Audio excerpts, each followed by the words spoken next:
I need to get that CV off the web.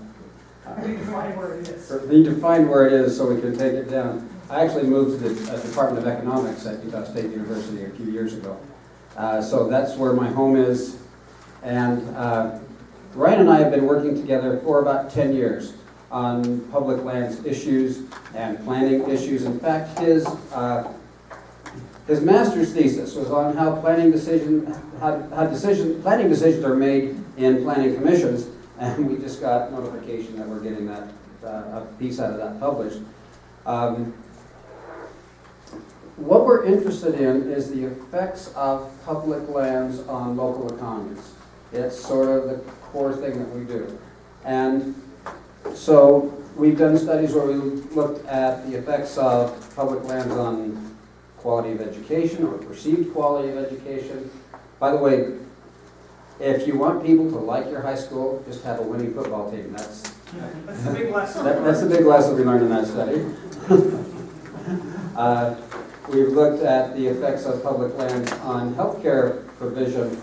I'm sure that those of you in rural Utah understand the difficulty of running roads, putting roads where you might have better access to hospitals. And in this study, we looked at the effects of wilderness on local economies. And contrary to what is normally claimed, we found that wilderness has a negative effect on the local economy. And so I'll give this to Ryan so he can tell you details. So there's actually nothing we hate worse than having to be mic'd. So at some point I'm either gonna drop the mic or I'm gonna hold it like this and nobody will hear me. So I warn you in the beginning.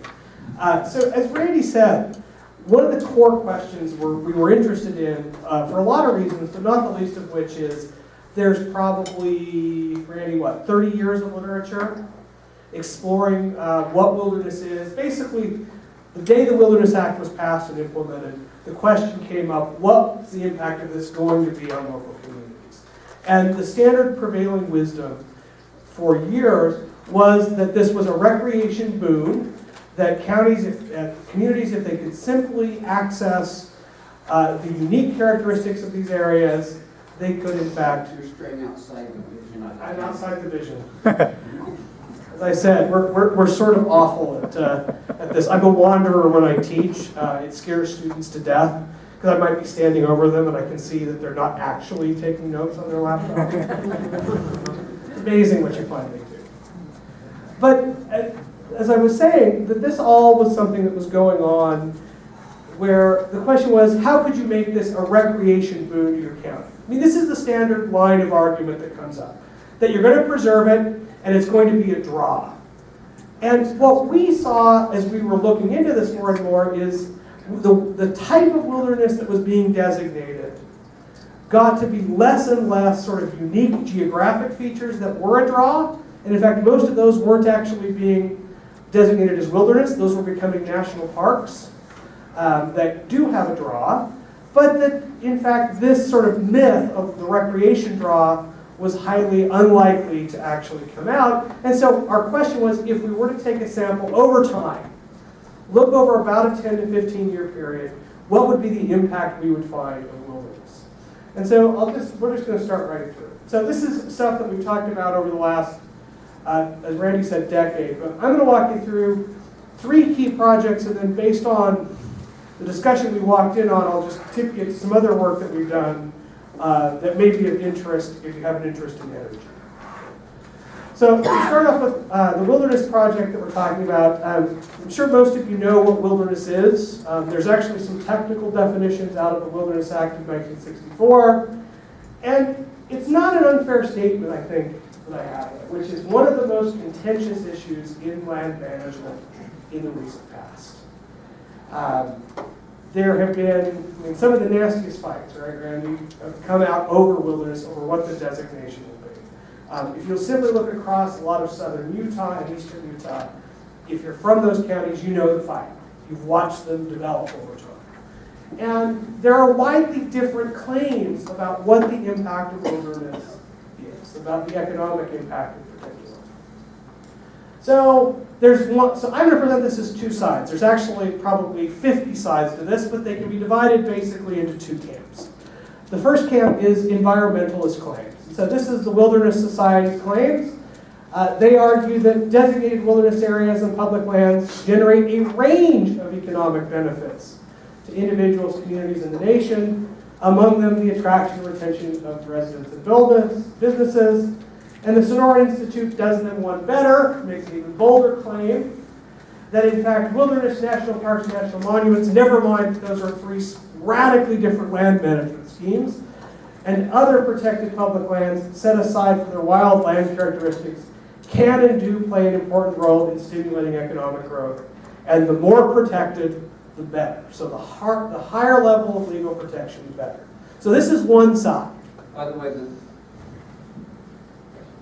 the person who did the study for the Sonoran Institute left there and has now founded the Headwaters Institute in Missoula, and these are mild claims compared to the ones he's making now. Yes, we spent 10 years having disagreements with Mr. Rasker in the literature. So, and then there's often, I call it the local officials response. This is sort of the standard. This is 1996 response from Joe Judd. I go back to 96 for good reason. It tends not to put local elected officials on the spot, but these same sorts of claims exist today. And I've given this presentation in a variety of places. And sometimes elected officials get really nervous when they see their name on a PowerPoint with some quote that they're not really happy they gave. But this is Joe Judd talking about, talking about the Andelux mine from the 1990s. He says, the most powerful politician in the world just kicked me in the teeth. Judd figures he can kiss goodbye the 900 jobs and millions in tax revenue promised by a coal mine that Andelux had planned in the wind-carved buttes of the, how do you say it? Comparowitz Plateau. And so this is the other side. There are resources to be developed in these areas, and wilderness precludes the use of those areas for anything except wilderness-style uses. Now, I'm sure, I guess some of you have seen the Southern Utah Wilderness Alliance advertisement on TV. Anybody seen the commercial with the family in the car? And everything, including the kitchen sink, has clearly been loaded in the back of this thing. I think it's a Subaru Outback, and driven into the wilderness. Well, there are like 15 problems with that.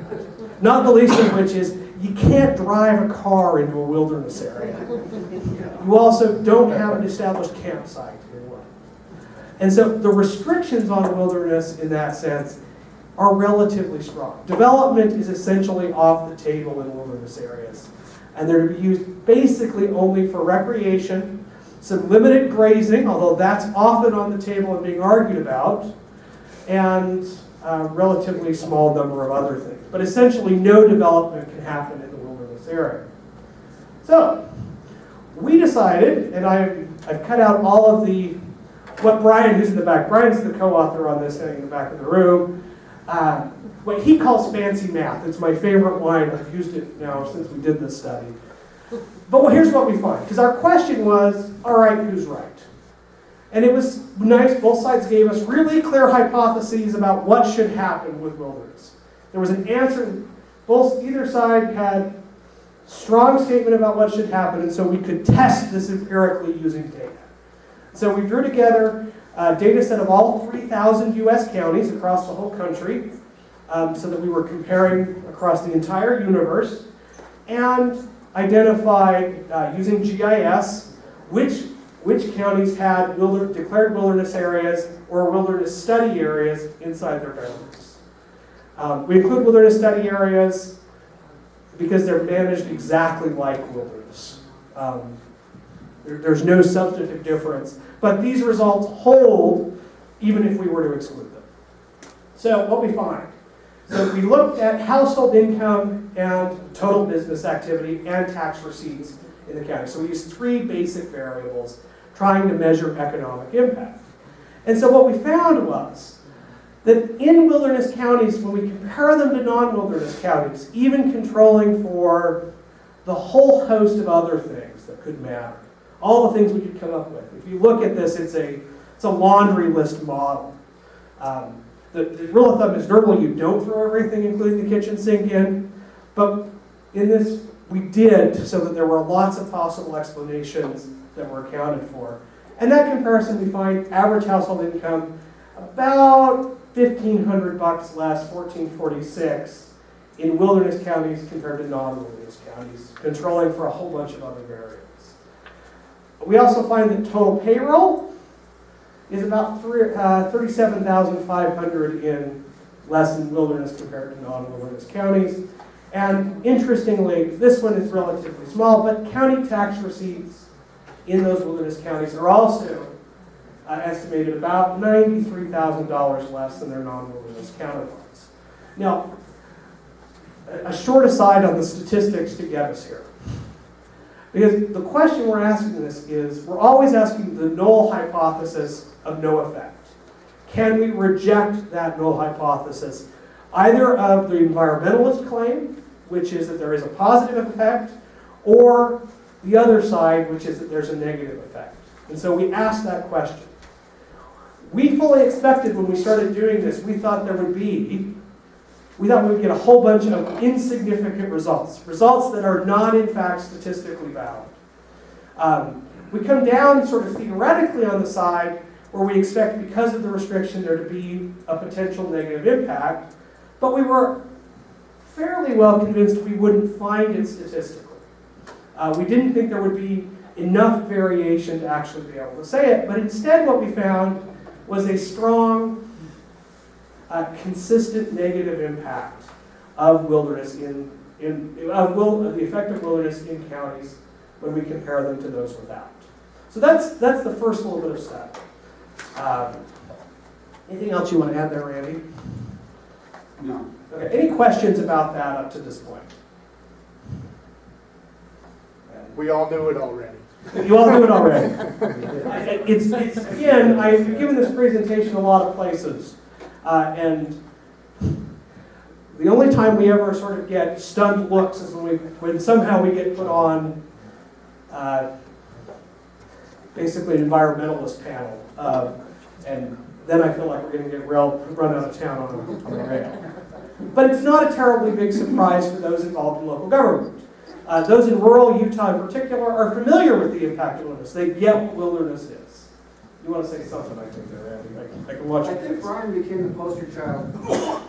I think he became the poster child for anti-wilderness, according to the Southern Utah Wilderness Association. Thanks, Randy.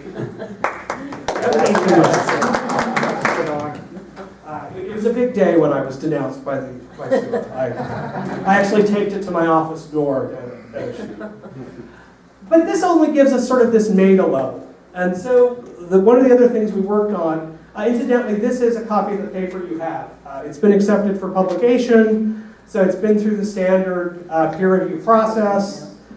Sometime I can give you a discourse on why you should never trust peer review, but it's the game we're playing in, and a bunch of other economists have now signed off on it and blessed it, and take that for what it's worth.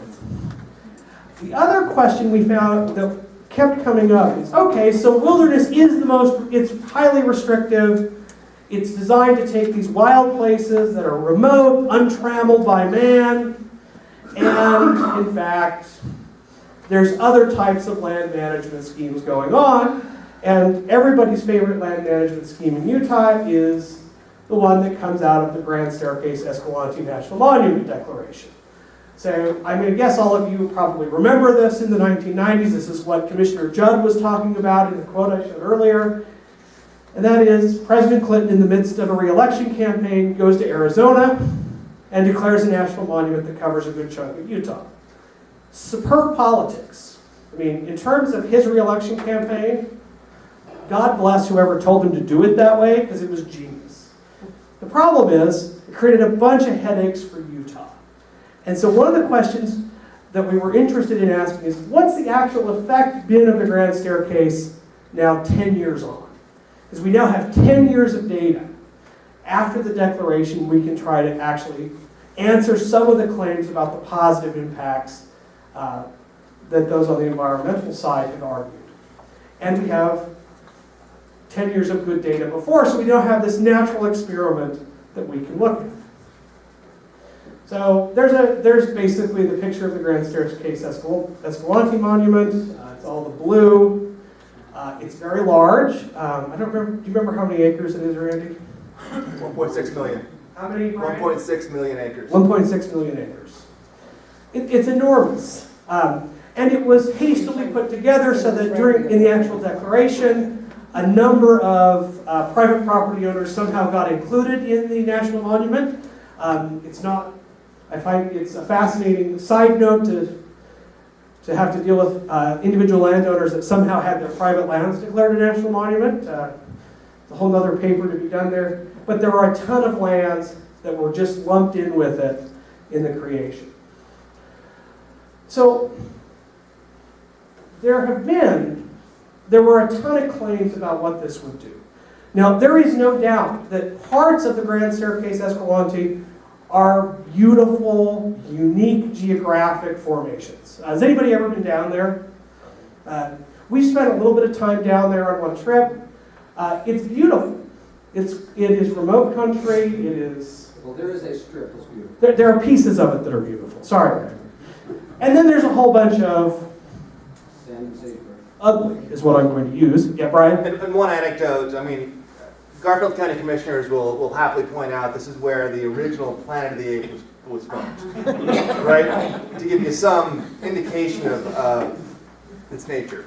Somehow we missed that reference in the paper. Yeah. I'm now saddened that I didn't get to quote Planet of the Apes. But this is going on, and there have been a whole series of claims made about the impact of it, both positive and negative. And so we decided we would simply test those claims against the actual available data. And we do some tweaks to our study. There have been some other methodologies used that we believe overestimated the impact because it restricted down the sample to only compare it against counties that were also likely to be economically disadvantaged due to their rural nature. And so what we did is we identified statistically the 100 counties that were the best match to them on a whole series of demographic as well as geographic variables. And so we create this data set of 100 counties in the 1990s that match these two, and we track them over the next 20 years, including a variable for the designation to see if at that designation does something change in these two counties that suddenly accelerates their growth, which we could ascribe to the designation of the monument. Well, here's what we don't address. We actually believe this is an underestimate of the possible negative effects because we cannot address the opportunity costs for these two counties. There was a potential of a whole bunch of mineral development that didn't occur that we simply cannot account for. They're not able to bring into the model. So all we're looking at is, did the trajectory of these two counties change? We can't include anything about the potential resources. So in our mind, it's an underestimate. Okay, and then I have the last slide. Well, the short story is here that what we find again is entirely consistent with our first story. We find the same pattern. That in fact, household income and total business activity go down in relation to this. And tax revenue, depending on how we read the model, either has no statistical significance or is negative as well. Again, a relatively consistent story. I mentioned the Headwaters Institute because they're the ones who get most of the press, especially in the Salt Lake Tribune, on issues like this. And they did a study that claimed that there was this huge economic benefit from Grand Staircase Escalante, but the way their model worked is they included Washington County in it. So it's worse than that, right? So all the growth in St. George was attributed to Grand Staircase Escalante. So it's even worse than that, actually, because they do include Washington County, but they also somehow include Salt Lake County's growth over the same period. It was a fascinating study. Again, as I said, we have done back and forth with the author of that in various places over the last about 10 years. But we wanted to actually isolate down the counties and match them against counties that were similar to see if there was a change. And what we found was there was a change, and it wasn't great. In fact, it was negative overall. The last one I want to talk about real quick is what we call treasured landscapes. It attempts to address some of the economic, the energy potential that we couldn't address in the grand staircase piece. And that is what is available in lands that have been designated as national monuments and now are now off limits. And so we did a study of, and there's supposed to be a picture right here. There was last night, I don't know where it went, of a memo that came out of the U.S. Department of the Interior in 2011 that laid out a series of national monuments that were identified as being important to declare over the course of the current administration. So we took that list and identified, using the USGS BLM Forest Service own data, all of the energy resources that were inside their boundaries. So you can sort of see, here's the wonderful little picture, a fair amount of coal and shale and some natural gas in these places. So there are energy resources going on there. You can see Cedar Mesa in Utah, Heart of the Great Basin overlaps a little bit, San Rafael Swell. These were the sorts of places that were on this list for declaration. But not what we expected. I mean, I think it's fair to say, Randy, we thought this would be a whole bunch denser chart. What we did find interesting was the reality is these places actually have a whole bunch of renewable energy potential. It's pretty consistent. They fell into either the solar or wind zone or had known geothermal potential that would incidentally also be off limits in a national monument. Simply because it's renewable doesn't mean it's allowed to be developed under any of these land management schemes. In fact, they face identical regulation in most cases to a conventional energy development. And we found it entertaining is the right word. I was trying not to say entertaining, but I guess that's the right one. That there was in fact this sort of result.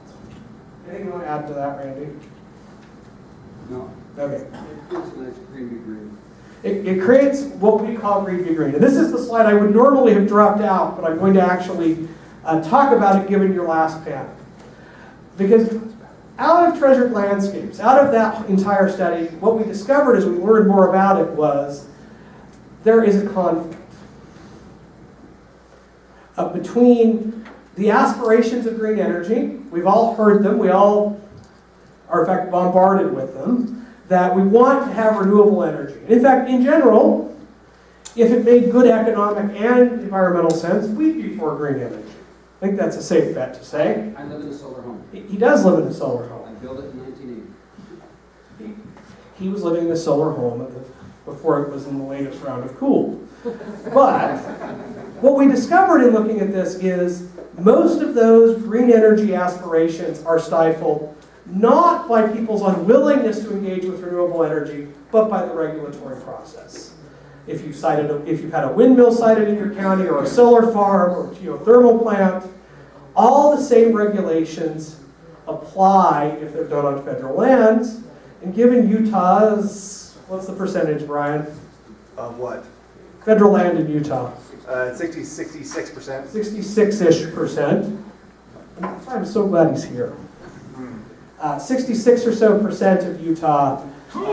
This is going to be a serious problem, especially given most of the area of interest for these sorts of things show up on federal land. You want to add something here, I know. What we found was, again, maybe entertaining about this is that the people who are are using all of the federal regulations to stop green energy development are local environmental groups. And they say, we love the idea of a wind farm or of a solar farm, but not here. Take it somewhere else. And so it becomes green energy versus local green groups, or So that's where, actually, I think Brian invented the term green be green for us.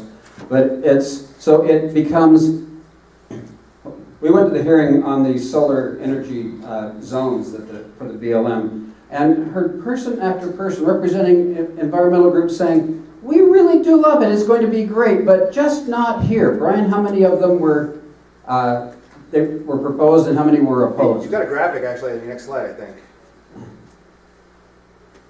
So, can I just jump in? Come on, come on. Okay.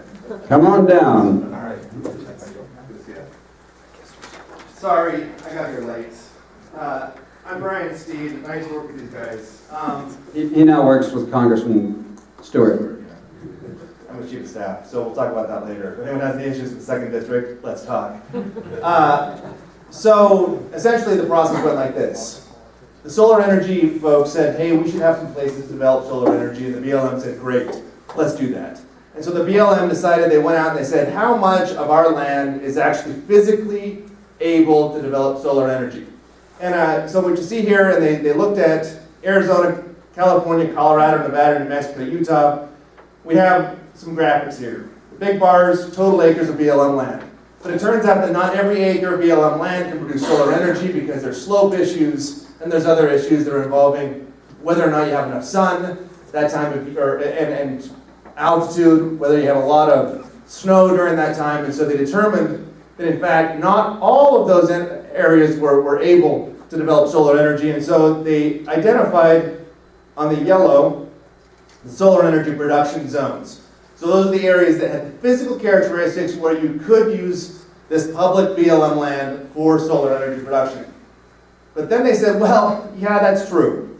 But not all of those lands are relatively accessible. They don't have access to power lines. They don't have access to that, or to a variety of things that are going to make it possible to readily develop into solar energy production. And so what they decided instead is to identify what they called solar energy zones. And these SEZs, solar energy zones, great title. 3 of those identified in Utah, okay? But if you look at the number of the solar energy zones, those areas were actually would likely be able to produce solar energy in the sense that you're able to get it to market, you're able to connect it to a power line, you're able to have the right conditions. It's fractional. In fact, I made this graph. And so in order to get the red line to show up, you'll notice here, that's negative 200,000 acres. You had to bring it down that far in order for these to show up at all in making this. And it is a fraction, it's less than 1% of total lands available. Interestingly enough, the SEZs were released, 3 in Utah. 2, well, one of them I know, but 2 certainly had environmental complaints about. But 1 had already had a threatened lawsuit by the time the BLM finished the process, based on the fact that that was not a good area for solar energy production. And that just goes to show it's a difficult process, right? Oh, and this is the area. So this is the Wawa Valley. And you Iron County guys, you know about Wawa. Anyone from Beaver County either? No, but it's right there on the border of Beaver and Iron County. Great area. We took a field trip. Took a field trip. It's really cool, but not a lot there, quite honestly. And this is one of those SEZs that have been suggested. This is also one where environmentalists have stepped in and said, well, I'm sorry, we don't think it has the right water conditions. We think it's too close to a wilderness area. And we believe that this should be put under more protected care rather than within a solar energy zone. Which again goes to the problem, then where? If not here, then where? All right, that's essentially what we have. We're happy to take whatever questions you have. What else would you like to know? We sort of gave you the scatter shot. Yeah. So where's this going to be published, and where can we kind of track the response and discussion on this so that we can cite it? Sure. For things we like. It's being published in the Mountain Plains Journal of Business and Economics. And Grant's case was. This is the Journal of Private Enterprise.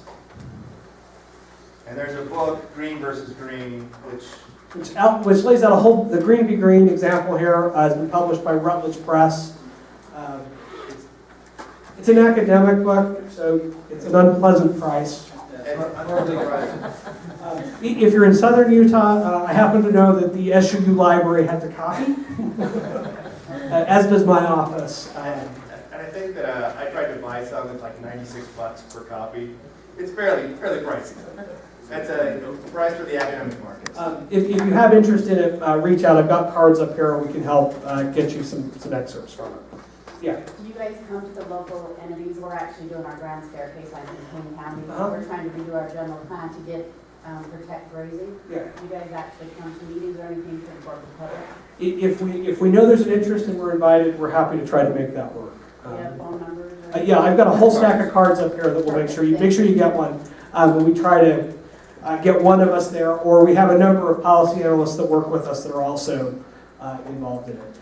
We also want to pull up. Do you want to pull up strata.org, which is a place where you can get all of these sort of things. We publish them on the web, so long as they don't belong to a journal or to a press. You want me to put back on my official congressional hats?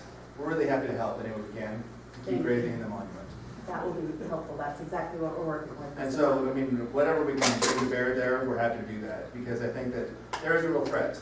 And if you look at the AUMs that they've taken down, Yes. and whatever else, we understand that that's going on. So, As we come together, we ought to have a little more detailed talk. Grazing's been an open question.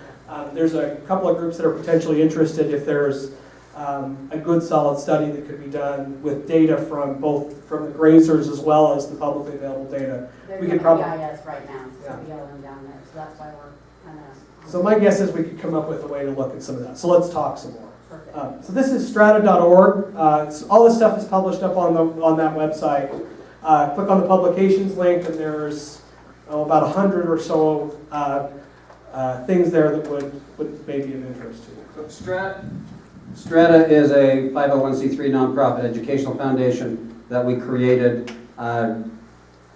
for lots of reasons, but it's a way of putting all this stuff together and for us to do cool things with students.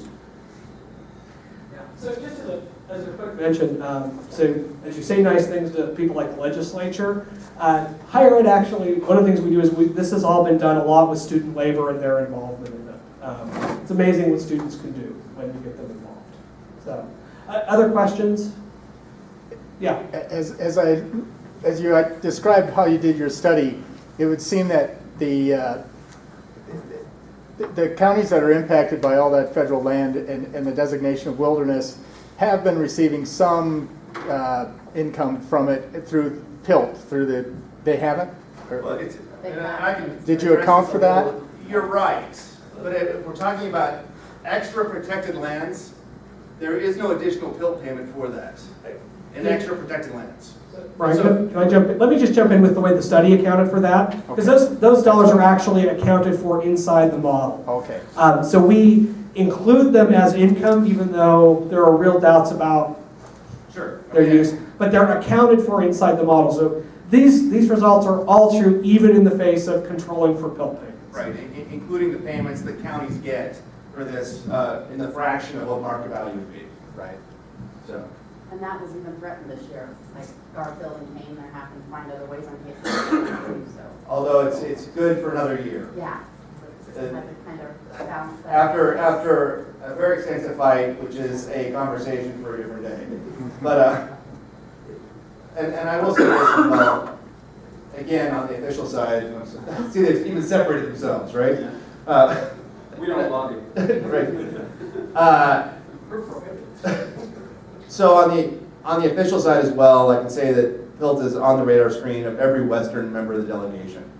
And you got it, not just of Utah, but of every Western state. And it's something that I think that we're fighting every day to get a solution to. And on the good news, my boss, Chris Stewart, was just put on the Appropriations Committee and specific oversight over Interior, which has this. And so we're hoping that we can make a long-term solution here. Another just quick thing. If you go into the publication index, you'll actually see some testimony about PILT that we gave to the U.S. House a couple of years ago. And there's a horrible video where you can watch a sleep-deprived me talk about PILT if you're interested. I flew the red eye and had to testify the same morning. It's a sight. So, other questions? The only thing I think we would wrap up with is if we can be helpful, we want to be. We don't know all the best places to help. So make sure you get a card and reach out if you have questions or there's things that we can do for you. So anything else you want to add, Randy? So thank you all very much.